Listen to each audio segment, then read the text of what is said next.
জুলাই গণহত্যার মামলায় ক্ষমতাচ্যুত পলাতক শেখ হাসিনা সহ ৩ জনের অভিযোগ গঠনের বিষয়ে প্রসিকিউশনের শুনানি শেষ। অভিযোগ গঠনের আবেদন জানিয়ে আসামিদের বিচারের মুখোমুখি করার দাবি করে প্রসিকিউশন।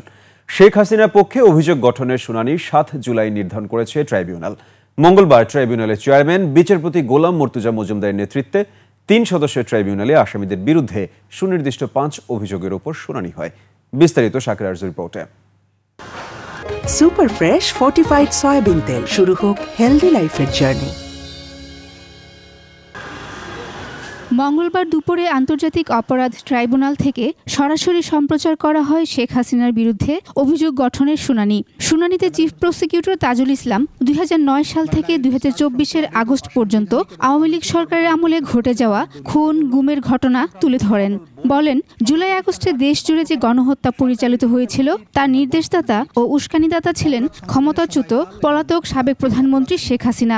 এই সময়ের মধ্যে শেখ হাসিনার নেতৃত্বে বাংলাদেশ আওয়ামী লীগ এবং বিচার বহির্ভূত হত্যাকাণ্ড, বলপূর্বক গুম, বেআইনি আটক, অপহরণ, নির্যাতন, নিপীড়ন, ধর্ষণ, অন্যান্য অমানবিক কাজ ইত্যাদি অপরাধ ব্যাপক বা পদ্ধতিগতভাবে আক্রমণের অংশ হিসাবে তাদের জ্ঞাতসারে সংগঠিত হয়েছে। শেখ হাসিনার সাথে বিভিন্ন ব্যক্তির ফোনালাপ ও পর্যাপ্ত ডকুমেন্টের উপর ভিত্তি করে ৩ জনের বিরুদ্ধে ৫টি অভিযোগ আমলে নেন ট্রাইব্যুনাল।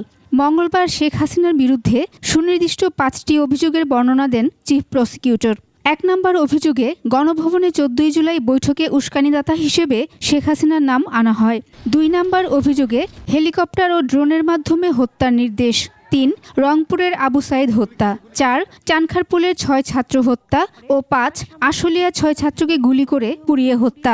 তদন্তকালে আসামি শেখ হাসিনা, আসামি আসাদুজ্জামান খান কামাল এবং চৌধুরী আব্দুল আল মামুনের বিরুদ্ধে আরও অন্যান্য অভিযোগ ছাড়াও নিম্ন লিখিত সুনির্দিষ্ট মানবতা বিরোধী অপরাধ সংগঠনের প্রাথমিক সত্যতা পাওয়া গেছে। ঘটনাস্থল ১ গণভবন, ঘটনাস্থল সমগ্র বাংলাদেশ। ঘটনার তারিখ এবং সময় ২০২৪ সালের জুলাই ১৪ থেকে ৫ই আগস্ট ২০২৪ পর্যন্ত। প্রসিকিউশনের অভিযোগ, শেখ হাসিনাই ছিলেন জুলাই গণহত্যার নিউক্লিয়াস, আর তার বাস্তবায়নকারী ছিলেন সাবেক স্বরাষ্ট্রমন্ত্রী ও পুলিশ প্রধান।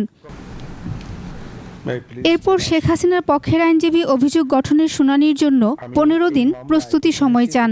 তাকে এই মামলা থেকে খালাস করার জন্য সর্বোচ্চ চেষ্টা আমার তরফ থেকে থাকবে। আমি মনে করি যে তার বিরুদ্ধে যে 5টি চার্জ আনা হয়েছে, এই চার্জগুলি সঠিক হয় নাই। এই চার্জগুলি সঠিক না বিধায় আমি ডিসচার্জের আবেদন দেব।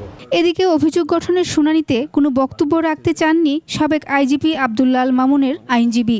আমার স্ট্র্যাটেজি এবং কেস অ্যাপ্লিকেশনের মাধ্যমে আপনাদের সামনে সাবমিট করব। এই মামলায় অভিযুক্ত ৩ জনের মধ্যে একমাত্র গ্রেফতার আছেন সাবেক আইজিপি চৌধুরী আব্দুল আল মামুন। শাকির আরজু, ২১ টেলিভিশন, ঢাকা।